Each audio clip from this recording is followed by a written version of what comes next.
আসসালামু আলাইকুম সবাইকে। আমি সুমাইয়া লাইফস্টাইল ব্লগ থেকে আবারও সবাইকে স্বাগত জানাচ্ছি। আজকে সকাল থেকে কি কাজ করলাম আর সেগুলোই আপনাদের সাথে শেয়ার করার জন্যই এই ভিডিওটা। আশা করি আমার বোনেরা, আমার প্রিয় বোনেরা অনেক ভালো আছেন। যারা আমার ভিডিওটা দেখছেন সবাইকে ধন্যবাদ। আর সবাই আমাকে, একটা পুরনো কথা তো আছেই, সবাই আমাকে ভালোবেসে আমার পাশে থাকবেন, আমাকে সাপোর্ট করবেন। ভালো লাগলে ভিডিওতে একটা লাইক, কমেন্ট এবং সাবস্ক্রাইব করে দিতে পারেন।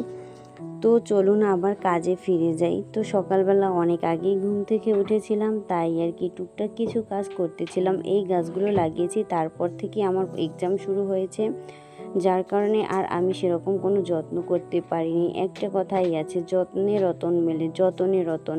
তো যত্ন যদি নাহি করি তাহলে রতন কিভাবে আর মিলিবে। তাই যত্ন না করতে পারায় আমার গাছগুলো একেবারে মরে পচে গেছে, তাই সেগুলোকে আজকে একটু পরিষ্কার করে নিচ্ছি। আর এই পরিষ্কার করার সাথে সাথে আমার মনটা এত বেশি খারাপ হয়ে গেছিলো যে গাছগুলো কত শখ করে লাগিয়েছি কিন্তু হয় নাই। যদি হইতো তাহলে আমি অন্য কোনো একটা ভালো টবে শিফট করে দিতাম, কারণ কখনোই কেন জানি আমার গাছগুলো হয়ই না।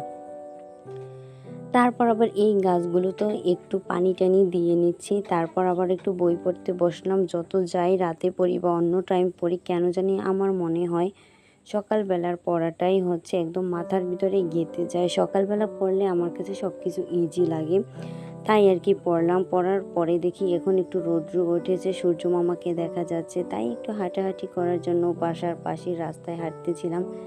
তখন দেখতে পাই যে এই কচু গাছের ভিতরে শিশিরের যে বিন্দু বিন্দু কণা সেগুলো পড়ে আছে। আসলে এসব দেখলে অতীতের কথা, মানে শৈশবের কথাটা বেশি মনে পড়ে যায়। শৈশবের স্মৃতিগুলো আজও মনে পড়ে, কারণ সেগুলো ভোলার মতো না। সবার জীবনেই শৈশব থাকে। শৈশবের স্মৃতি এত সুন্দর, যেটা কখনোই আমরা চাইলেও মন থেকে ভুলতে পারবো না, বরঞ্চ তখন আরও ফিরে যেতে ইচ্ছে করে সেই শৈশবে, যখন ভাবতাম বড় হই না কেন। আর এখন ভাবি সেই শৈশবটা কত সুন্দর ছিল। সবার জীবনেই শৈশব সুন্দর থাকে। তারপরে আমি একটু হাঁটতেছিলাম, কারণ আমার আবার মানে রাস্তার পাশে বা এমনিতেও ঘাস দেখলে মনে হয় একটু খালি পায়ে হাঁটি।